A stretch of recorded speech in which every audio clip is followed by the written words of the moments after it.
Real Housewives show, all right? But this time around, it's not about the Real Housewives of Lagos. Nah, this one is especially about the Real Housewives of Abuja. The teasers has been all over the place, the posters, it's been everywhere, and curiosity got the best of me because I thought, hey, we actually enjoyed the Real Housewives of Lagos season 1. We enjoyed the reunion thoroughly. The drama was rich. The drama was giving. Everything was given. The fashion, the good, the bad, the ugly, everything was given, right? And so I was wondering, like, okay, what will the Real Housewives of Abuja bring to the table? Can it measure up or even supersede everything that the Real Housewives of Lagos gave? And so I said, you know what, let me watch the show, let me follow up with it. And I have just finished watching the episode 1, and ladies and gentlemen, I have a lot to tell you. My brain is full. I have a lot that I've been processing. I have a lot that I want to share with you, and I cannot wait to do that right now, all right? But before I get into the video, this is a special welcome back to each and every single one of you that follow through with my reviews about the Real Housewives of Lagos. We had fun, and guess what? It's about to be a roller coaster ride with the Real Housewives of Abuja. So once again, you are especially welcome back to my YouTube channel. My name is Gloria Elijah. This is Frankly Speaking with Glory, and I am the girl with the tea, all right? This is the space where you get the most detailed, factual, and accurate analysis of reality TV shows, movies, and trending social topics. If you are a fan of reality TV shows, especially the Real Housewives of Abuja and the ongoing Big Brother Titans, then trust me, you definitely need to subscribe to this channel because this is where you get all of that juicy tea. Because hey, that is when we come together to discuss, and sometimes we banter, sometimes we disagree to agree. Guys, it's always fun. It's always fun. So I encourage you, if you are not yet a part of this family, just go ahead and do exactly what you see on your screen. Now, before we get into this analysis, let me warn you, the cast members of the Real Housewives of Abuja is completely different from the cast members of the Real Housewives of Lagos. Yeah, I mean, with the Real Housewives of Lagos women, a lot of them were kind of familiar to us, right? Because some of them were celebrities, influencers, public figures that we see a lot on social media. But it is not the same with the Real Housewives of Abuja. And that makes it more unique. That makes it really different. Yes, there are a lot of things you're going to see, you're going to be questioning, and some of the women have very, very interesting personalities. And when I say interesting, guys, emphasis on interesting. Even in a way, more interesting than the cast members of the Real Housewives of Lagos. So please, brace yourselves. Watch this series with an open mind, yes. Get out of your head. Think outside the box. And more importantly, watch this series with an open mind. Otherwise, you're going to be caught up with the internet banter. You're going to be caught up with the usual internet banters, the drags, the hate comments, the whole drama of it all. Yes, and the negativity. And you don't want to experience all of that. But anyways, without further ado, let's get into the analysis of the episode 1 of the Real Housewives of Abuja. I mean, it was so bad that I had to constantly increase the volume of my device just so that I could pick, you know, what she was saying. It was really difficult. And then the video quality, it was a huge disappointment. I mean, frankly speaking, I was really disappointed. I had a lot of expectations, right, for the video quality. But sadly, what we got during the Real Housewives of Lagos reunion show, you see how the quality of that reunion show was, the video quality, that was how this particular episode 1 was. Guys, I was just so disappointed, to be frank with you. I was really disappointed, and you could tell that everything that was happening, the aesthetics of the places the ladies went to, the background, the environment, their outfits, their makeup, you could tell that everything was looking beautiful, right? But then because of the video quality, I don't know if it's the way they edited it, right? It was just making everything look oily, overly colorful, overly reddish, overly pinkish. Like the color saturated. That's the thing. It was too saturated. I didn't like it. I didn't like it. But I was not deterred because, hey, I had to focus on the content. Remember, the content is very important. So I had to focus on the content, focus on the drama, And this one, I'm going to beat my chest and tell you that the drama was already given. Yes. So quickly, let's get into the actual content. First, we met Tutupie, a serial dater. Yes, she had to introduce herself as that first. According to her, she's constantly in relationships. Although she's single, she's not married. Yes. And is she actively searching? Not really, but she is always dating. She's a chef. She's a food critic. She is also an event, or should I call it party organizer, CEO of a particular event company. I missed the name of that company, by the way. When you watch it, you catch it yourself, okay? And she calls herself the plug. Yes, you come into Abuja, you're looking for the right connect.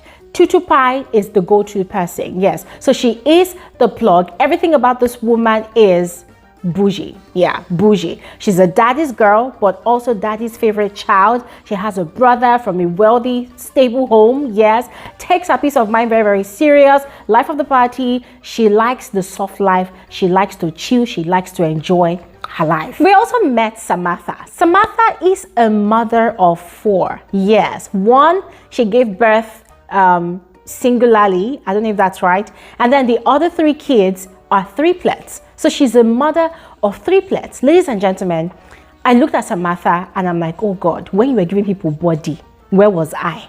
This woman looks so beautiful, so regal for a mother of 4. Yes. Now, aside being the mother of 4, of course, she's a wife to a wealthy Lebanese businessman. She's also a business mogul. She runs her own fashion empire. She is big. And according to her, you have to be real. Yeah, you have to be real. And to join the Abuja elite class, you have to work really hard. You have to make it by yourself. Or if you are smart, you will marry the rich. Period. And then there was also Princess. Princess is a mother of 2, a wife of 7 years in marriage. Princess is a lawyer. She's an influencer. She's also a YouTuber, but she's not really a serious YouTuber per se. Yes, but Princess is really, really outgoing. She's got this larger than life personality, madly in love with her husband. However, her motto is, you have to be real. Yes, you have to be real. But I'm looking at this lady, and guys, frankly speaking, the first time I saw Princess on screen, the first thing that came to mind was Bobrisky. Yeah, that was the first person that came to mind. I was thinking, is it Bobrisky that I'm looking at? Because they look so alike, they sound alike, the way they gesticulate when they are talking. Guys, it was almost alike. The same kind of contact lens that Bobrisky wears. That was what I was seeing in her eyes. Oh my God, I was literally mistaking her identity. Like, everything just looks like Bobrisky. Even the wig that she was wearing, she just completely looked like Bobrisky. Yeah. However, I was also getting this Laura Ikeji vibes from her. And I started shaking my head and saying, oh Lord, have mercy. For this show, these people once again have decided to bring another Laura Ikeji to the Real Housewives of Abuja. This man is going to burn the whole place with drama. And guess what? I wasn't even wrong, because episode 1, that's probably meant to be an introduction, ended up becoming very, very dramatic towards the end. I will tell you what it was all about. Because episode 1 that I thought was going to be just a soft introduction into the lives of these women, right? And what they do, it became very, very hot, spicy, and dramatic towards the end.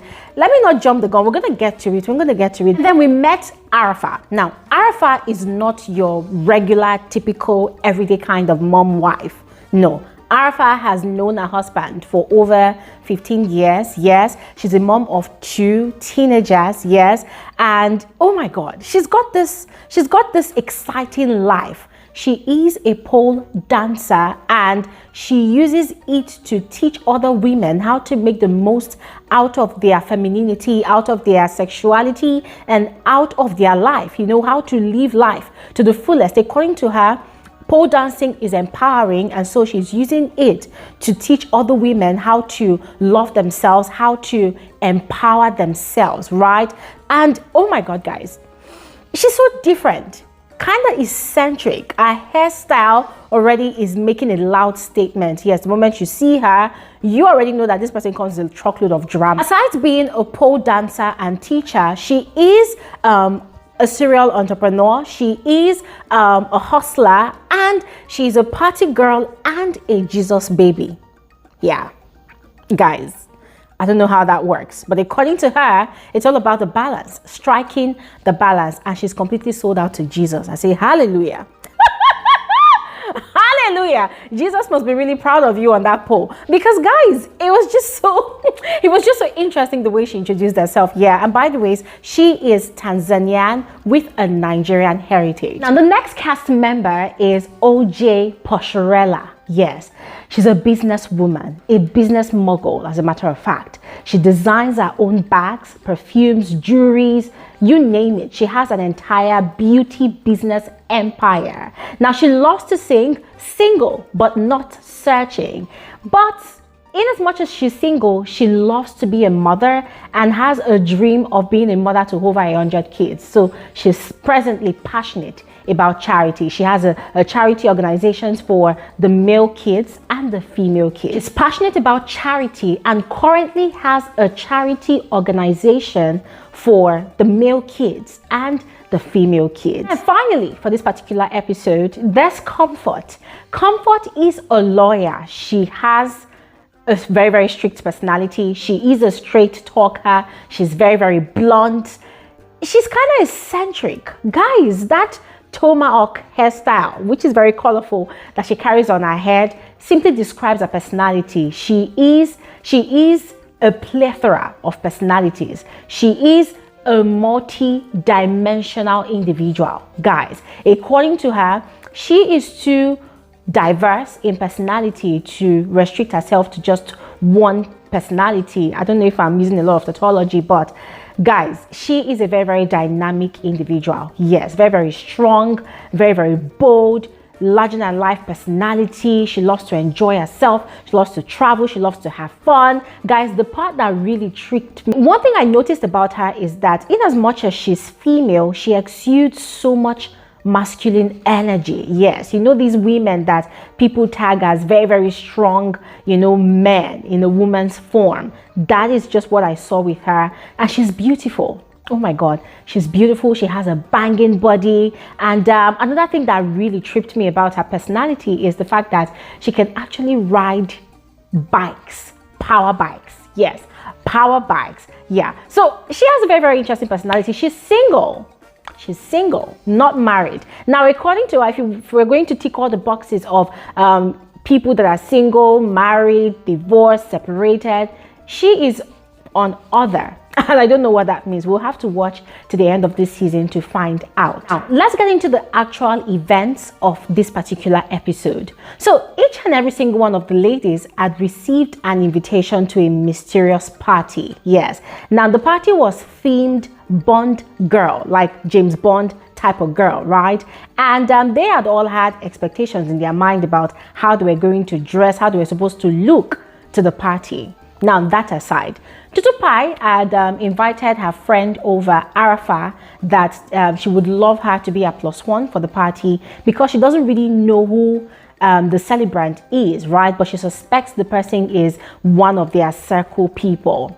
And Arafa had agreed that, oh yes, definitely she was going to go to the party with Tutupie. It turns out that Comfort is Arafa's husband's friend, right? And so she had invited her to her studio to teach her how to pole dance, and Comfort had obliged, right? Because the husband had teased her to be too masculine, too strong for a woman. So she should go ahead and learn from his wife, you know, how to get in touch with her femininity. And then she had gone to Arafa's studio and it had been an exciting time. Now, it was in the process that Arafa had extended the invitation that Tutupie had given to her to Comfort, that Comfort should follow her to this particular party that she was invited to. And Comfort obliged that, oh, of course, she was going to definitely attend. Now, it turned out that Posharella was going to be the MC of the event.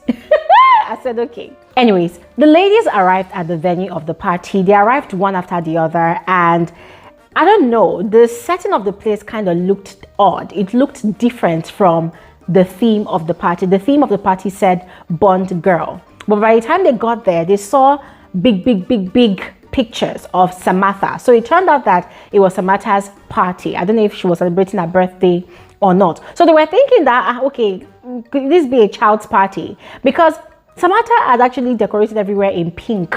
All shades of pink, ladies and gentlemen. Fuchsia pink, baby pink, linen. Guys, all shades of pink, literally. Yeah. So they had a lot to say. Everybody was saying one or two things during their confessionals that, okay, they don't get it. That they thought if the theme of a party is to be Bond girl, then people were supposed to dress differently, just a certain type of way. But why was the whole place looking pink? And then they sat down and Posharella, being the MC, was busy entertaining the ladies. They were all having a good time, but then the entertainment continued and dragged and dragged and dragged for over 2 hours because the celebrant had not arrived. They were all waiting for Samantha. And whilst they were waiting, there was no refreshments, no food, no drinks. They all sat down there. They were hungry. They were bored.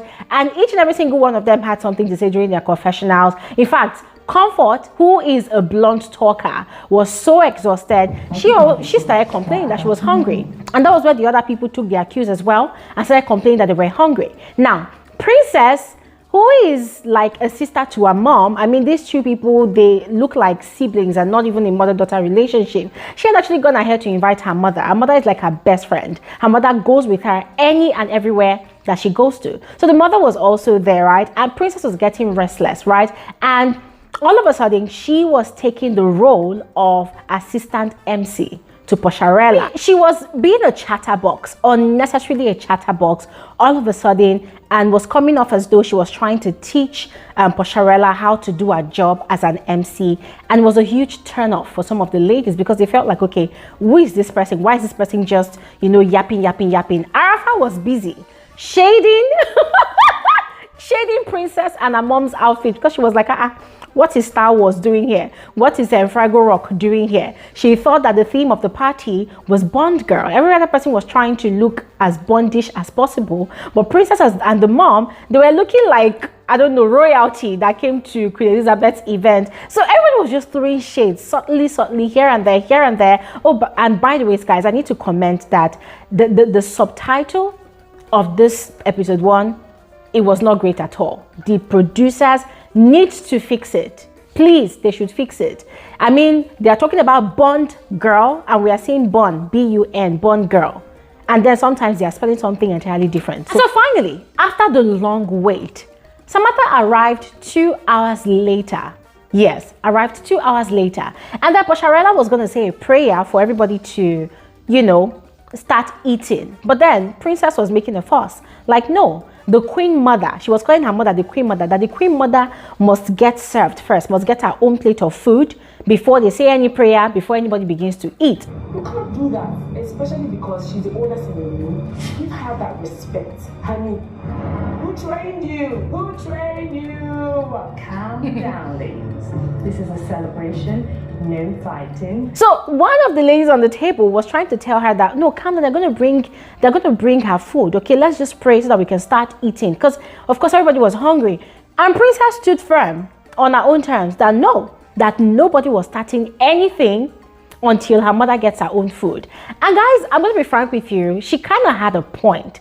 Because, yeah, they had been waiting for over 2 hours. And then Samantha arrives. Other people received their food. Her mom had not received her food. And then they want to pray and start eating. I mean, come on, it's not fair. Everybody needed to be served at the same time so that everybody could pray together and eat together. But then also, Samantha also had a point. For her, I did not invite your mother. So I don't get it. Why does everybody have to wait for your mother to be served before we get along, you know, with the food? And guys, it came off as sort of rude. But remember, Princess was also rude because even the way she was addressing Samantha and the other lady, for me, I just felt like it was completely too much. That was her doing too much. And that scene completely reminded me of Laura Ikeji. Yeah, because that was the vibe that we're getting from Laura in the Real Housewives of Lagos. Anyways, that small altercation kind of got to Samantha. But then because it was her celebration, she decided not to make a fuss about it. She decided to make Princess happy. So according to her, during her confessional, Princess won, Samantha 0, meaning she's gonna get her own pound of flesh sooner or later as the show progresses. Now, in the midst of all the drama, Princess was gonna live with her mom, but then she decided to give the party a second chance, and then she went back inside and everything was peaceful. They all had fun, they were all excited, they were dancing and happy. However, Tutupie had a lot to say during her confessional, especially about Arafa, because she was kind of offended that she invited Arafa, and then Arafa invited someone else, that's Comfort, and then completely, totally ignored her at the party. That next time, she's not going to do that kind of thing anymore. But ladies and gentlemen, it was quite interesting to see how the ladies were judging each other. They were just looking at each other. They were judging each other. Arafa had the audacity to say that, oh, that is that Posharella, that she used to know her back in the day when she used to be in her class. And guys, I was lost for a second because I was wondering, like, okay, I don't understand. Is she no longer in your class or what? Because the Posharella that was introduced to us on this show looks like someone that is actually a freaking millionaire. This lady was driving a Rolls Royce. Yes. So I was wondering, like, what does Arafa mean by she used to be in my class? Is it that Arafa is like the richest amongst the clique of ladies, guys? I don't know. I don't know. But then we saw snippets of episode 2 and we saw Jaruma. Jaruma is a controversial internet sensation in Nigeria. Yes, she used to be the it thing, always at loggerheads with Bobrisky, but now I don't know what's up with her anymore. But then she also featured in episode 2, and I cannot wait to see what went down, because there was a lot of fightings, there was a lot of drama, there was a lot of drags in episode 2. But that was how episode 1 ended. Yes, the party ended on that note. But in the meantime, I would love to know your thoughts. What was your first impression of this show? What was your first impression? What do you think about the cast members? What do you think about the early drama in episode 1? Please go ahead and share your thoughts in the comment section below, and I'll see you guys on another video soon. Have an amazing day. Bye.